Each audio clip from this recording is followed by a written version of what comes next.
Some great stories there, and great to see Robert Sims, who is an old friend of mine that we used to whitewater kayak together. He was much better than I was, so I'm pretty sure he's saved my life a few times. So good to see he's still doing some good work there.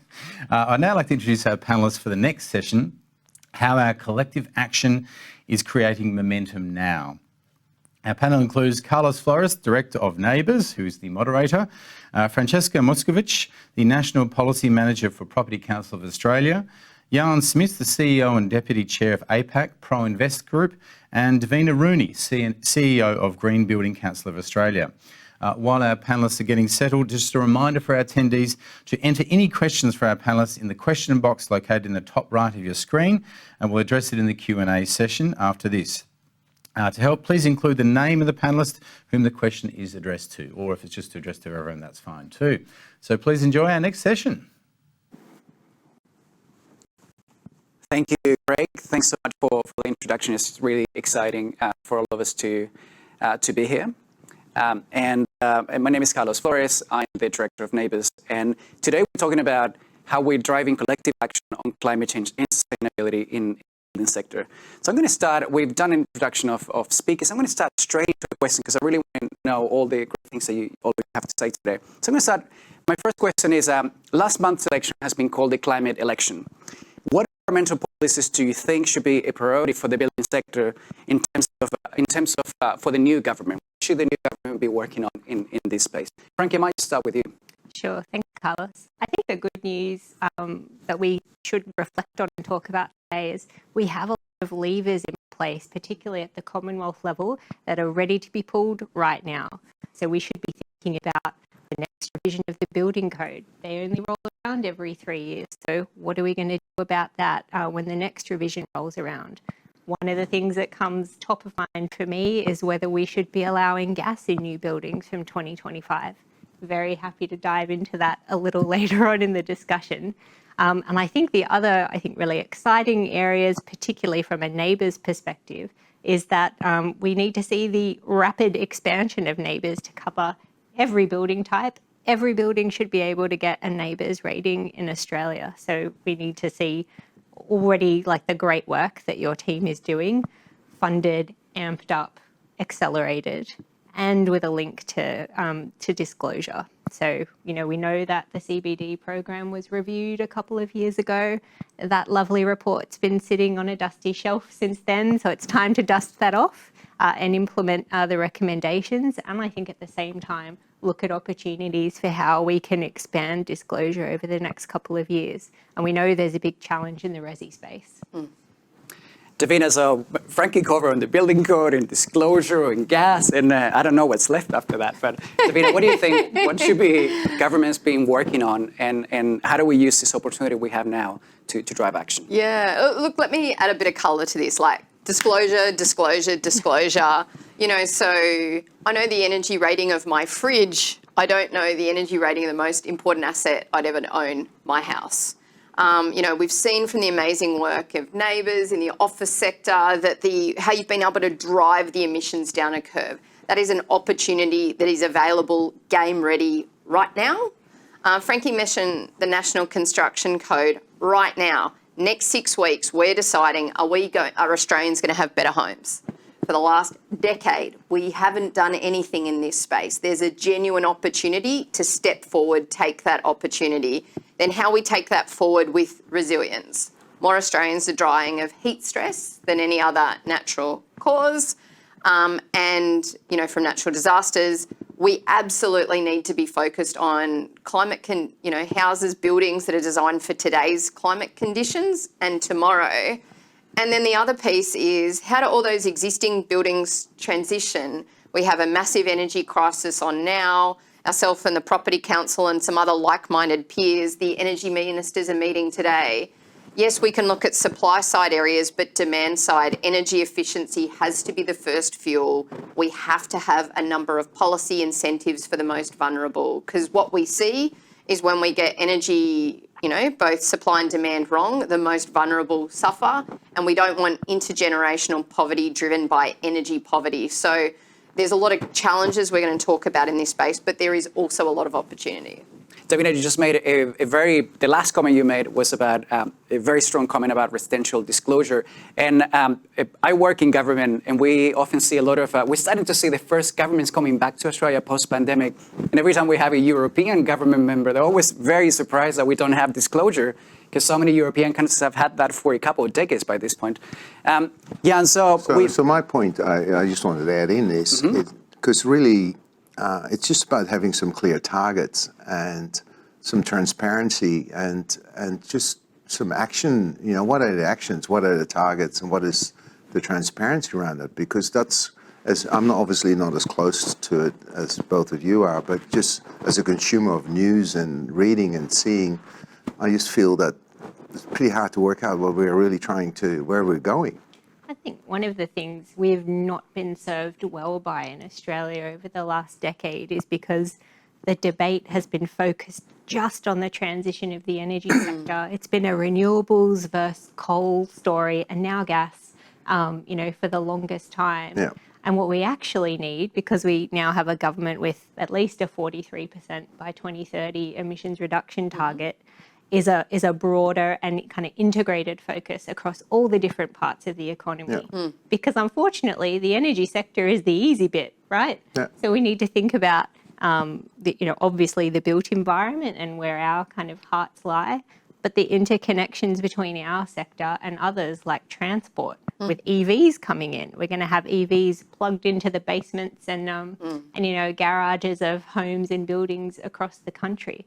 We need to start planning for that integration of distributed energy, so batteries on wheels rolling around the country and the like. And we haven't had that sort of, policy, like clear policy direction and sort of guidance from governments for a really long time. Yeah, because if you have to target up here, what does it mean down here is the question, right? Because you've got this big headline target, and then you need to drill it down, because otherwise, me as a consumer, and like you said, I thought your point about knowing your fridge rating and not your house rating is actually really good, but it's how do you go down? It's right? how they go down and then how they go across. Because to Frankie's point, like, this is really complicated, right?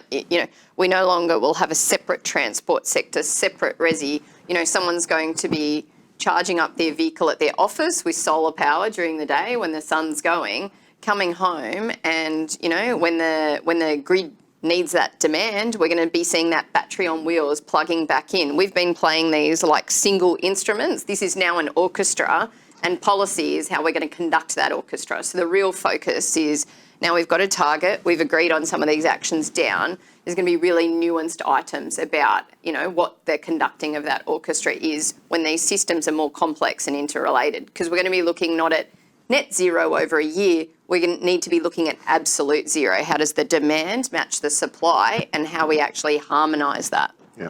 And let's be clear, there's always been urgency about this, but there's an additional layer of urgency at the moment because, unfortunately, we're in an energy affordability crisis. When you look at European countries, people over there have been paying through the nose for energy for months and months now, and that's sort of just starting to come home here in Australia. And unfortunately, there's not really an end in sight to that, and very few things that can be done in the immediate term, besides your point in terms of supporting the vulnerable through income support and things like that.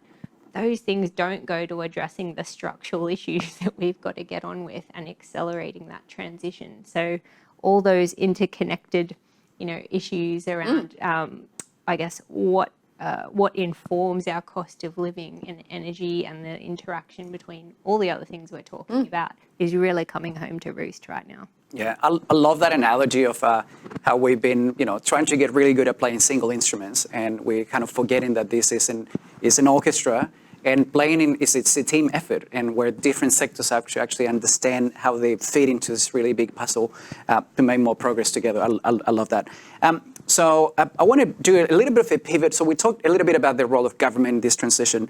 There's another force that also impacts the whole of markets, which is finance and the finance sector and sustainable finance. And Jan, I just want to start with you on this.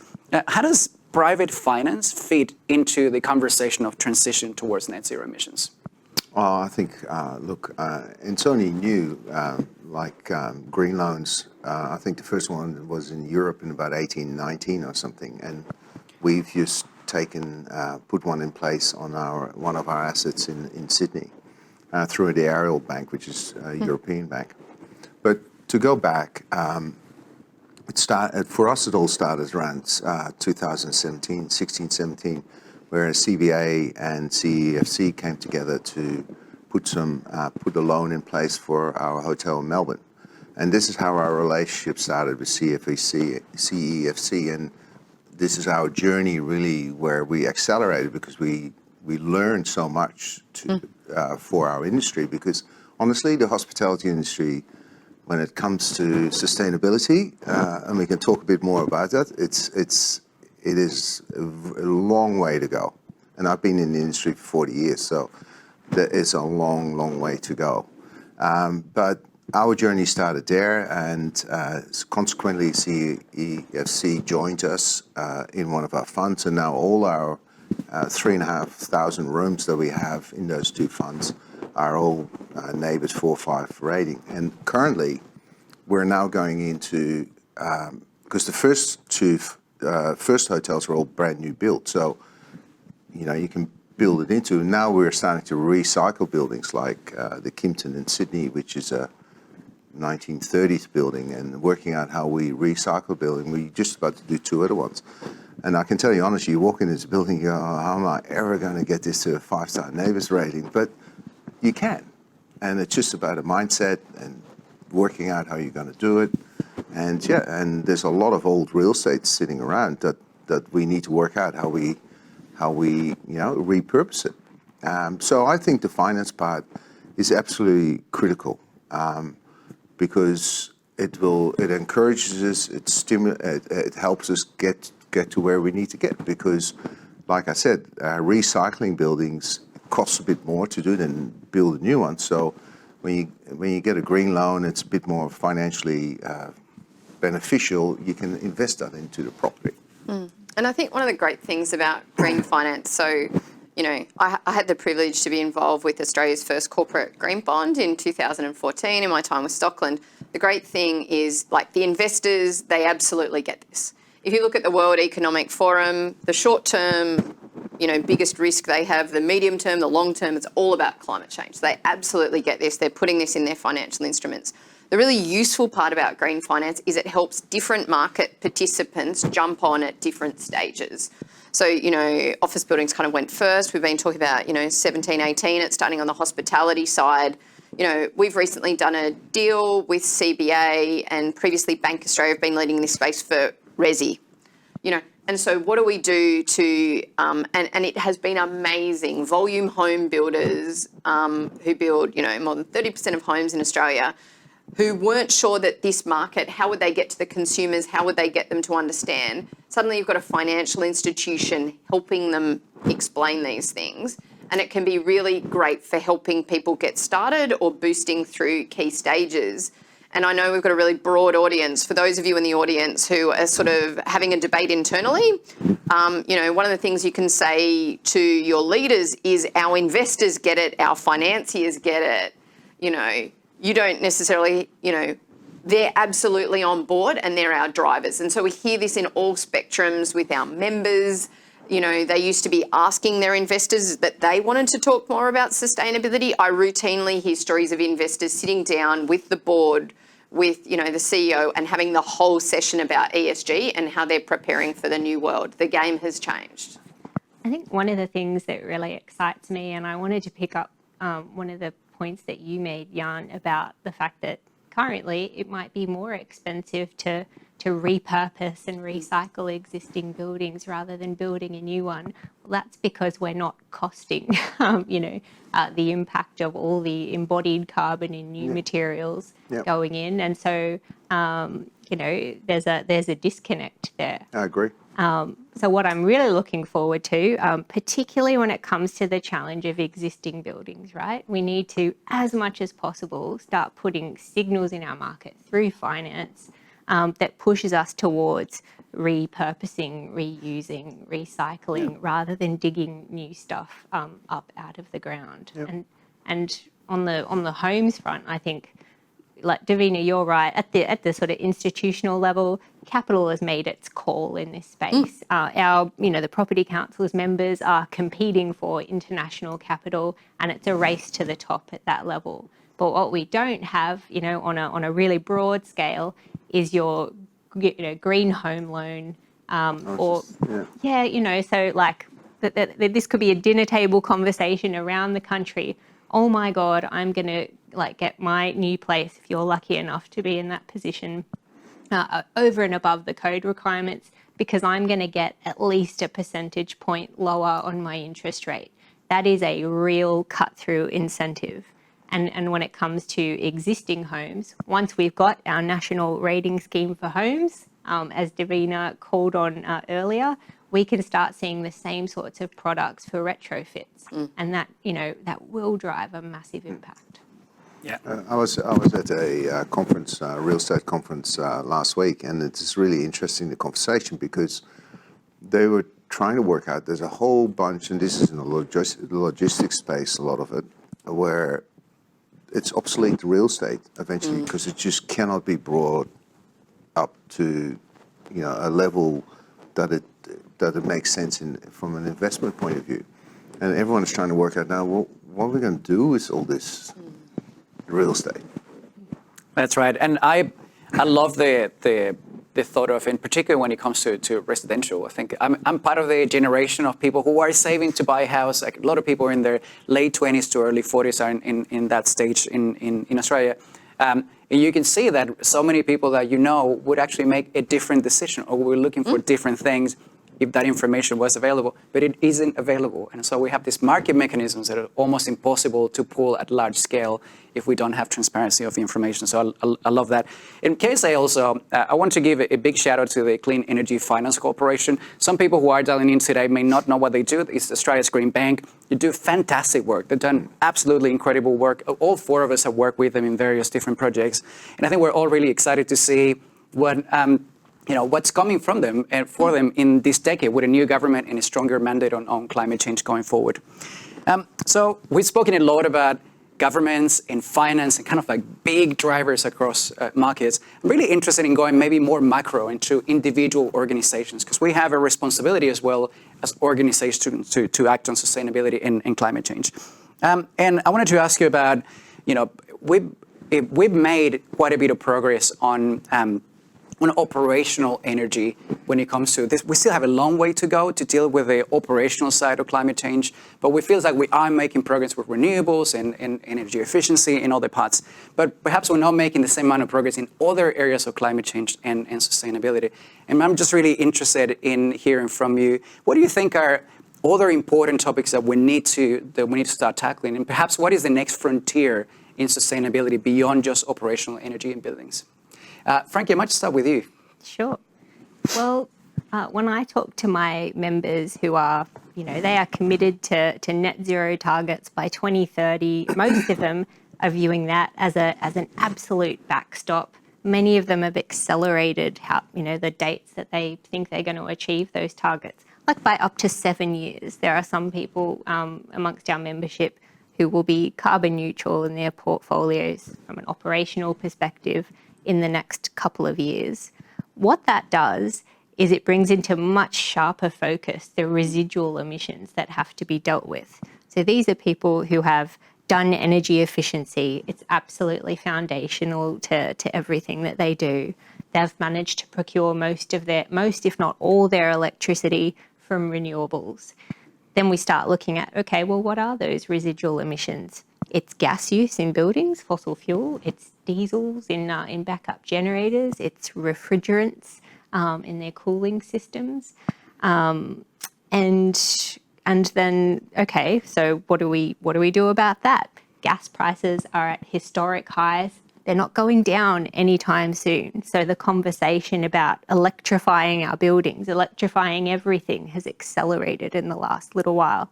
So that's one thing that it actually doesn't take government action for people to do. If it's feasible, you can start phasing out of gas use today. I'm not underestimating the challenge associated with that. We were having a good chat about that earlier. That's going to be, a lot simpler for some building types than others. Homes, it makes sense today to do that. Large hotels that have industrial-sized laundries, more complex, and support is required to make that transition. So, that's one challenge. But the other, I think, really sort of emerging focus, at least within our membership, is the other elephant in the room, let's call it, around embodied emissions. And so once you've dealt with those operational emissions that we talked about, there is the topic of what have we been digging up out of the ground to build our buildings with, and how do we start to address that challenge? Davina, you've actually, Frankie mentioned electrification and embodied carbon, and the Green Building Council has released perhaps like the biggest report on those topics in Australia in the last 12 months, I want to say. Yeah. Both of them in close succession. And so you've been very close to that action, Davina. What are you seeing in that market, and what do you think is the next frontier? How do we tackle those really big issues that are emerging? Yeah, so on electrification, for those who have a passion area, we've actually launched a guide in March that has practical examples and how to, it actually looks at paybacks on commercial kitchens, less than 2 years. So, once this starts rolling, it's going to change its scale. And on the embodied carbon side, people say how much. We know now that there are about 16% of emissions in buildings. If we do nothing as the grid goes to renewables, it'll become 85%. So this is a big issue. So both of these, Frankie's given a really great coverage of the mega trend that I would call like carbon, climate action. We would say the three global mega trends that affect property are climate, circular economy, how do we go towards regenerative? What is that deep product side? The built environment uses about 50% of global product. So, we're a big user in this space. And health and well-being, whether that is the quality of the air we breathe, or whether that is, what we've learned going through the pandemic. If we don't get the balance of these areas right, these are the global mega trends that we need to be focusing on. They mean different things in each areas. We're very focused on efficiency and how that goes to embodied carbon today. But I think, often I say to people, you can actually convince people to get their children to walk to school for the health and well-being impacts and their confidence, and that has a great carbon output. So you've really got to think of those as they come together for those different areas, because people have different drivers across them. But, they're a bit of a trinity of what the mega trends that we're following in this space, and as they roll down to each of the different areas. Love it. And Davina, the topic of embodied carbon, the analogy you made before about the orchestra is such a good analogy for that topic, because it isn't just, it's the intersection between the building sector and a lot of the industrial sector as product manufacturers. So it's a question about how can buildings and the industrial manufacturers and material producers work together to decarbonize both. And we definitely need to do a lot more coordination. And one of the things that you see later on in this conference is that we've been working very closely with the GBCA and the Property Council and a lot of people in the industry to develop a national framework for embodied emissions, and there will be a lot more on that. So if you're interested in that, there's 2 different sessions when we talk about that later on. I'm really interested in what you see. So you take this from a different perspective, not from an industry body, but more from a portfolio of hotel assets.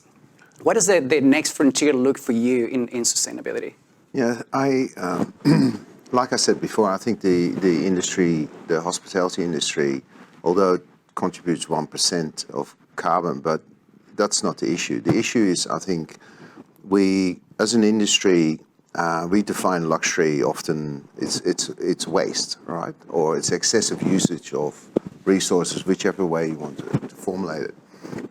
And I think the thing is, and people now is talking about sustainable luxury and things like that, but the issue is for the industry, it's going to be very much redefining what luxury looks like in a new world. And then once you've done that, first you have to define it, and then you have to educate your consumers, then you have to educate your investors, then you have to educate your employees, right? Because even now today, and we're really on the journey, but at the moment in Australia, the turnover in the hotels is huge, right? The labour market's tight. So the amount of training we have to put into, we've got a thing called greener stay, where you can opt out of getting your room cleaned and your towels changed. But just getting the employees to ask the customer, it happens 9% of the time. And I'm going, come on, we need to be able to do better than that, all right? And it's now part of the hotel manager's performance measurement that needs to be at 25 by the end of the year, and then we'll go from there. But so it is this education piece that really needs to happen. Now, we were talking before, I was talking about a resort that I used to run in my previous life. And it was a 300-room resort. We went through 4,000 towels a day. Okay, now, that was considered luxury, right? So every time you get up from your deck chair at the pool, go for a swim, and there's a fresh pair of towels. But we just need to change our mindset. So I think for us, I'm talking as an industry more than specifically ProInvest, it is very much a journey of education, all the way down from how we define brands. Then it becomes how we build resorts, and taking it back to ProInvest. It is for us here, it's just about training, education, awareness. We've just got the first carbon neutral hotel in Newcastle, so that gave a lot of pride. You're now attracting employees because of your values around sustainability. So it is this education, communication piece for us, and then it's just continuing the journey.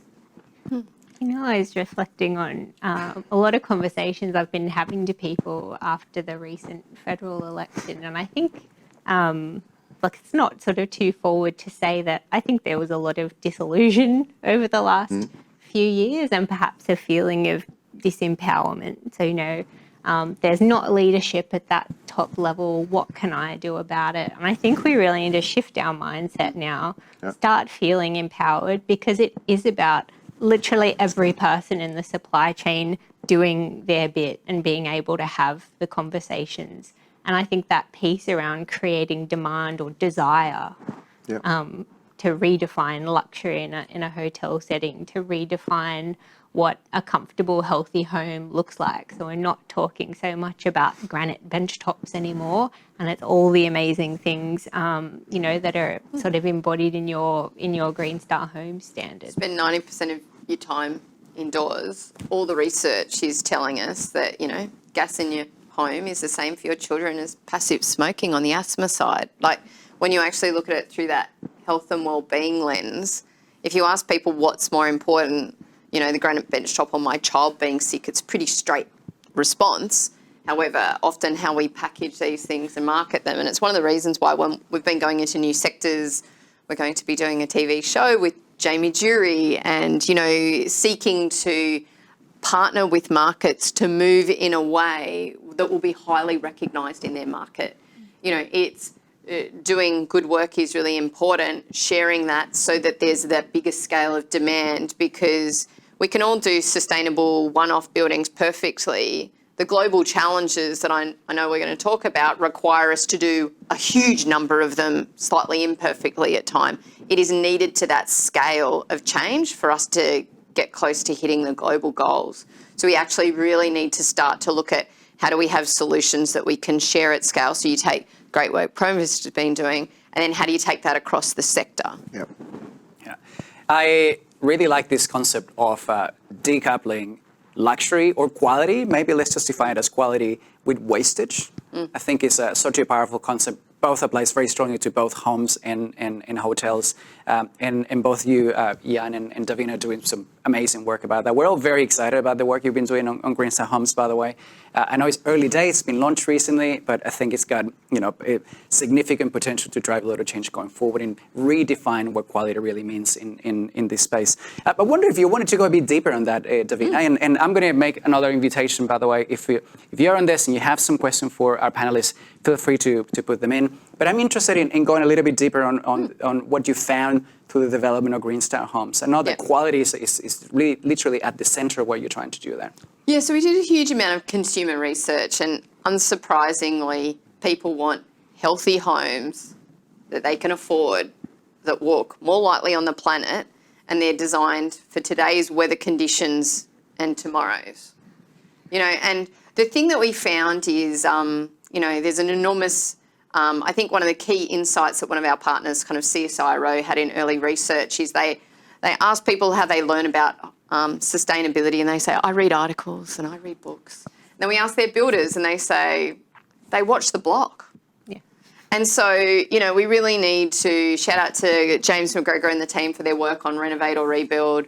We really need to be looking at edutainment, how we actually make this easy, because people are already sensationally overwhelmed when they come into the residential space. So we need to target how we take these complex concepts and make it easy. And for us, Green Star Homes is about how do we work with a volume home builder so that it's absolutely packaged in what they can offer. We've done the design and the review once so that they're very, very aware, and they can actually roll it out and sell it on every home so that it becomes absolutely packaged into what they do. So you walk into Metricon and they say, here's our most healthy, comfortable net zero range. You'll save over 75% of your bills. We'd love this to be an enormous opportunity for you. But this is great if you eventually get to a stage where you buy a house and you know what kind of NABERS rating it has, right? Like you have on a commercial building. That'll be absolutely fantastic if you get to that level. But let's be clear, there is a big chunk of Australia's population and increasing that aren't going to be owning homes in their lifetime, either because they can't afford it or because that's just not the way they want to live their lives. They want to keep their disposable income for other things. So rental affordability and I guess how we empower the rental market to shift on this is also going to be really important. So yes, build to rent will play a part in that, but we also need to think about those other levers. So disclosure will help, but we need standards in place for rental properties that are going to support, the upgrade of the existing building stock. It's a massive challenge. It's all of the emissions in the current built environment, and it'll be at least half the emissions by 2050. So there's lots to do. On the commercial space, it was really interesting. There was a report that came out about a month ago that the value of a building will be about 10% more if it had a 5-star NABERS rating. All right. And this is in hotels. This was specifically around hotels, which, I mean, obviously from where we sit at Promovest, that was great news. But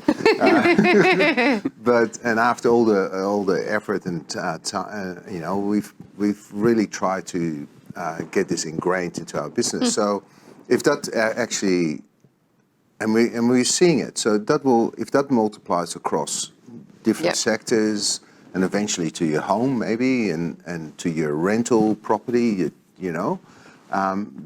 that will drive change in behavior. So we have one final question. We have a couple of minutes to go through this, but we have lots of people, 1,500 registrations across Australia, all kinds of organizations, property portfolios, assessors, energy efficiency companies, building designers, and all the entire ecosystem of around sustainable buildings. And what can people do in their own organizations? What can they do, and what should they be doing as we open this new chapter in the fight against climate change and sustainability? Frankie, I might start with you. Sure. I guess the call out I want to put to the entire NABERS community is that we need to start having conversations about no more natural gas in our buildings.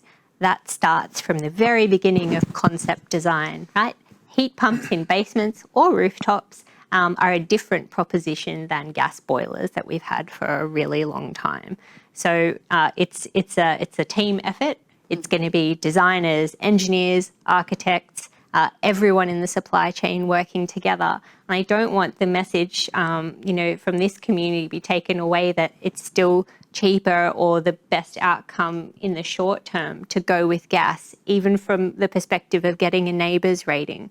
The team have been doing work to address, what are some of those historical biases around NGA factors and the like. So have the conversation with your project team. I know my members are going all electric for their new buildings, but they're still finding some challenge on getting the whole team on board.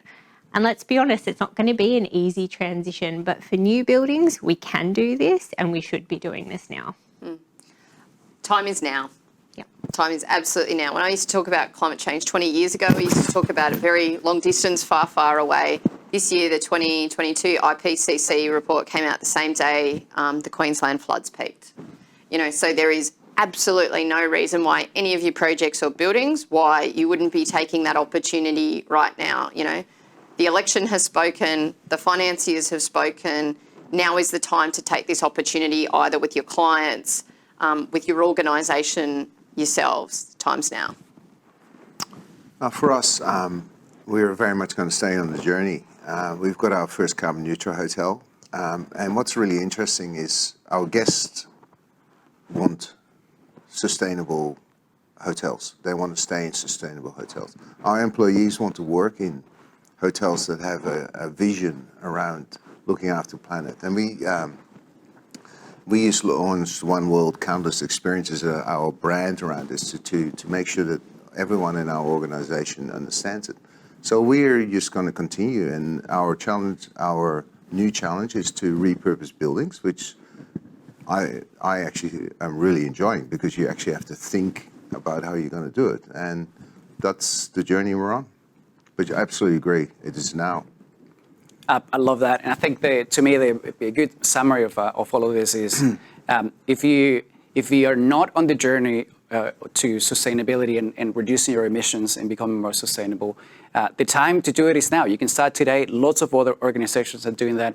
If you are on the journey, you can go further. And there's a lot of you can see, look around, there's a lot of organizations really pushing the boundaries of what's possible in sustainability. Some of them have blazed the trail for some other organizations already. And if you're right at the leading edge, we actually need you to keep leading. And we need you to be the tip of the spear, opening the path for other organizations in the economy to decarbonize and become more sustainable. I want to thank you all for your time today. It's been a pleasure, like always, to share the stage with you. We have a couple of questions here. I'm going to start with, we have a question from Julian Tice, and the question is for Frankie and Davina, but Jan, feel free to chime in as well. The question is, climate is becoming an impetus for action among building owners, but I'm wondering whether resilience to climate change impacts is becoming part of this conversation, or has this concept yet to reach the mainstream? Is this a resilience? Is that something that people are talking about? I'll go. It definitely is. I would acknowledge that I think at a policy level, it's been underdone the last few years in particular. But I think it's important that you take away that we absolutely are moving on that. We were really pleased in our submission to the Federal Bushfire Royal Commission that the Commission adopted one of our recommendations, which was to embed resilience as an objective in the National Construction Code. And so work is starting on that for the next revision of the NCC in 2025. So we're absolutely moving on that. I would agree, though, that what we do in our existing buildings, the ones that we've got that are still, many of them are still going to be around in 2050, and we are facing more extreme weather events. How we adapt those buildings is a major challenge, but we need to start grappling with that now. This is a really great question, because it's the one piece, the carbon puzzle, that we really hadn't unpacked so far. Australia's already experiencing 1.1 degree warming. Leading building owners have been thinking about this for a long time.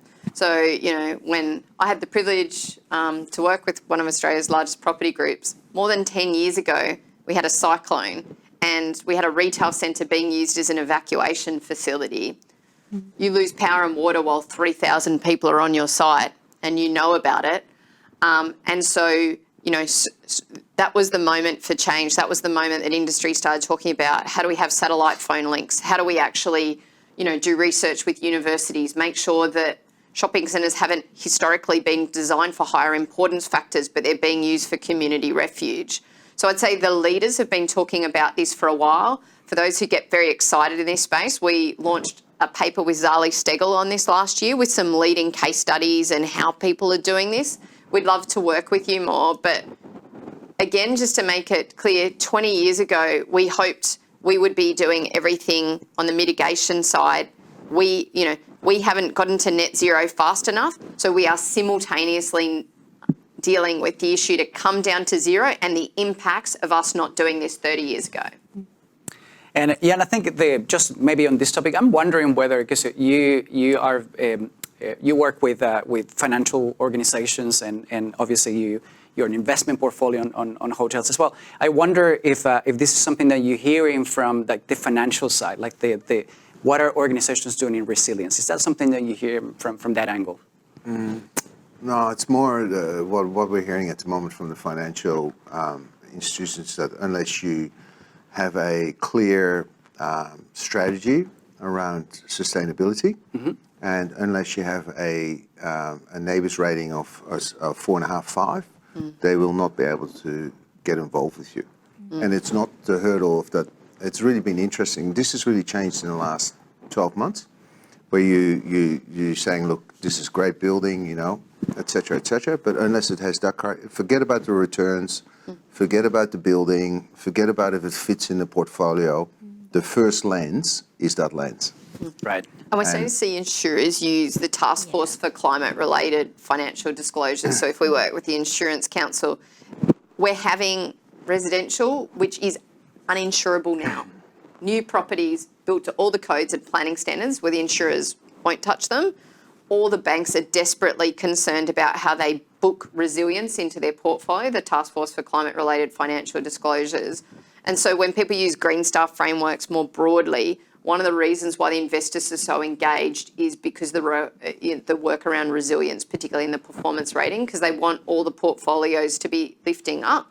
Because if you don't do resilience well, it isn't about a move on the dial of, you know, the investor ratio. It is no income. It is you shutting down the asset while you try and get the water out of the basements in Brisbane for 6 weeks, you know. And so when I spoke to, I was at GPT's asset for their first carbon neutral building, and they talked about the difference they had in downtime from the 2011 floods to the ones this year, from all the measures they'd put in place and how they were able to work with their customer partners to keep the assets live, noting that when these things happen, it's not these buildings alone, it's people are struggling at their house, so they come to the office. It's how they work in that orchestra of what's available to people. I was just going to furiously agree with you that I think insurers have become, I think, in a proxy regulator in this space, really, because the lack of insurance is providing the signals that haven't been there in a policy context. So over the coming years, I would expect benchmarks to start forming. So, you know, Green Star's been doing this really well for a while, but across the breadth of the built environment, how are we going to start measuring resilience in a way that allows insurers to go, oh, okay, you've met these criteria. Not only can I insure your building, I could offer you a premium discount because of that. Yeah, so interesting to hear. There's a few things to unpack there, but partly is that the finance sector is not like a uniform sector. It's got lots of different components, and it's really great to hear that the insurance sector, which obviously they have to deal with the financial risk very directly, that they've become quite aware of that. I've seen them in lots of events becoming a real advocate for more measuring and more accuracy on measuring the exposure to extreme weather events across Australia. But it's also really good to hear, Jan, as well, that parts of the financial market looking at carbon emissions is often runs ahead of resilience by a few years, and it's really great to see that is well and truly has reached the hotel sector as well. Yeah, because the other thing is, one of the key reasons is that, I mean, people invest in these buildings for 5-10 years, and the investors are really starting to get worried now that in 5 or 10 years they can't sell that building unless it's got all the right ticks all the right boxes, right, from an environmental point of view, and so those buildings just get passed on. Yeah. So we have a question here about we said that we might touch on gas, and we did a little bit, but it's a question about gas. Frank, I might just throw it to you first. The question is from Cameron Forbes, and it is. With regards to going all electric on buildings, do any of the panels know about the potential for green gas to come to the market? There's been talks of it, but not that it might be coming, but not by when. Yeah, I'm happy to provide some comment there. I think some of our members are interested in the idea of green gas as a transition strategy, because I think we know that transitioning high-rise office buildings or luxury hotels, is going to take some time, and it's perhaps not cost effective from day zero to electrify those buildings. And that's going to take some time as we build up the expertise and sort of bring the cost down of doing those retrofits. So I think that's something that our members are looking at, but no member of mine is suggesting that green gas or hydrogen is the solution in the long term. And I think buildings. For buildings. For buildings. And I think we remain very excited about the prospects of hydrogen, green hydrogen, in the industrial sector and for industrial processes that our industrial buildings house. But to our earlier conversation about the time is now, hydrogen is not going to be a thing at scale for at least a decade in this country. And we need to be thinking about the fact that it'll be available in such precious small quantities for a while.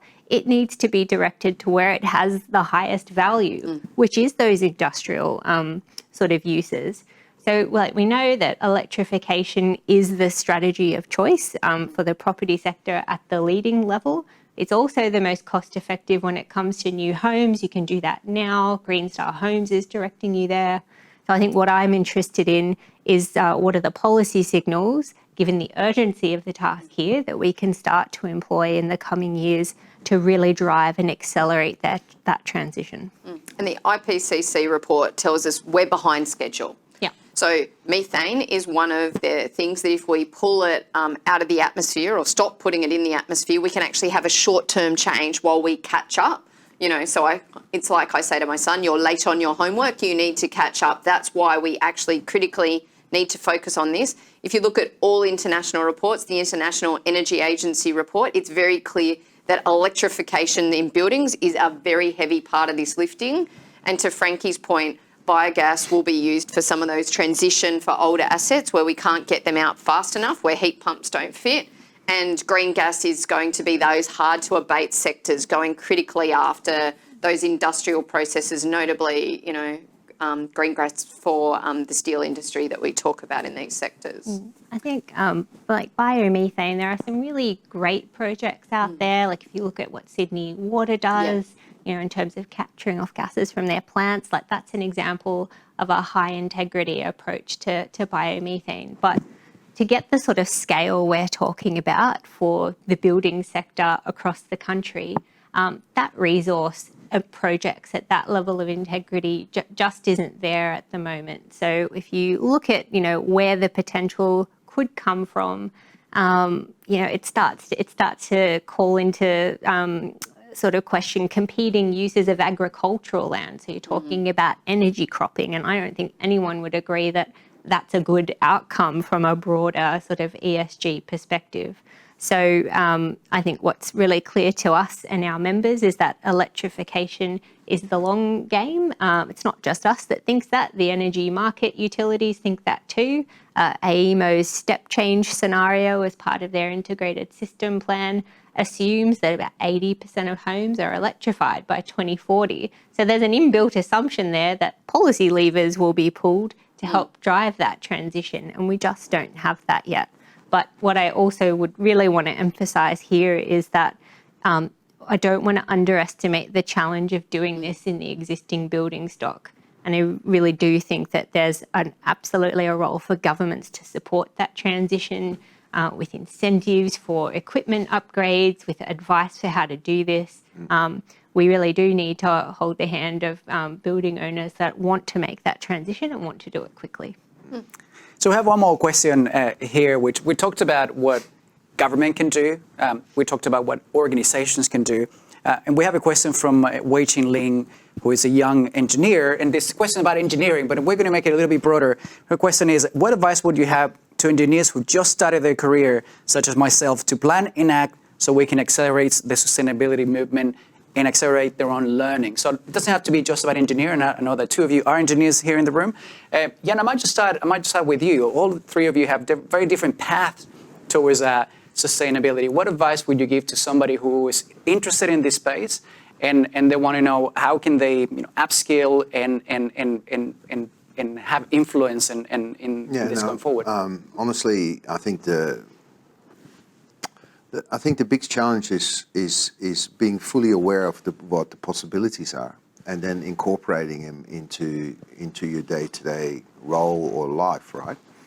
And that takes a bit of effort at the moment to find out all the new technologies that are available, what's really possible.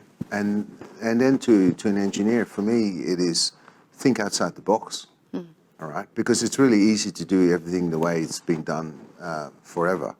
But let's just challenge ourselves, challenge our thinking with a clear target in mind. And there's so much technology. To keep up is really hard. I read a lot, but to just keep up is difficult. But a young person that's just starting off, it's really, find the knowledge and then implement it. Just get started. So with the naivety of the young, when I started working for, the beautiful engineering firm Arup, I went in and I went, you've hired me to do structural engineering. I really want to do this environmental thing. I'll do my day job and then I'll take on whatever sustainability projects and I'll just make it work. Like I'll do the hours, I'll do whatever. I don't care. We don't have to have a formal agreement. I'll just make it work. Week one, I had a cool bridge that nobody ever built. And then I had an environmental materials report. And so, the thing we're talking about, embodied carbon, my first report was over 20 years ago. And it was because I turned around and I said, here's where I'm going to my employer. I'm going to do the day job we said we'll do, but here's where I also want to be. And let's just make that happen. And so I think putting it out there, being clear about what your opportunity and your ambition is, and just finding a way to, even do 5 or 10% and learn, but just get going. Well, I'm also an engineer and had my start in an engineering consultancy. So I would say to all the engineers here, we can't do this transition without you. And one of the, I think, reflections I have from early on in my career is that, again, working on the ESD side of projects in buildings, was that back then it was very siloed. You had your electrical, mechanical, hydraulics, ESD over there, and at some point you came together, but it wasn't nearly as early as it should be. So I think my advice to you would be to expand your networks, start talking to architects, like go along to events and discussions that are outside of the sort of traditional narrow blinkered focus sometimes we have as engineers. Like I feel you, I've been there. Start talking to engineers, start talking to architects. A lot of the problems we have that we talk about when it's not feasible to meet, 6-star neighbours on this building. Well, perhaps that's because we ended up with an architectural design that looks like a glass box and is very hard to kind of hit that level of performance when you're halfway, down the detailed design process. So we need to start building our community of practice and cross disciplines much earlier on. So as a young engineer, please go make friends with your other building design professionals. And I'm an engineer too as well. So maybe just as a closing thought, because I think that a lot of the issues that we've seen in climate change are partly driven by machines and technologies that engineers invented in the last couple hundred years. And a lot of the solutions are also driven by engineers who put their service to how do we actually save the planet. And if you live in Australia, you live in a country that has the lowest unemployment in decades. And there's lots of jobs in sustainability, a lot of organizations that have real drivers and explicit climate change goals. And my suggestion is that put your considerable skills to the best use possible for the planet. You have a lot of power and a lot of knowledge, and we actually need you to drive as much change as you can and as we can collectively. So we're going to close the panel there. I want to thank my fellow panelists. It was great to have this session with you. Jan Smits, Frankie Muskovic, Davina Rooney, thank you so much for being here. Back to you, Craig. Thanks, Carlos.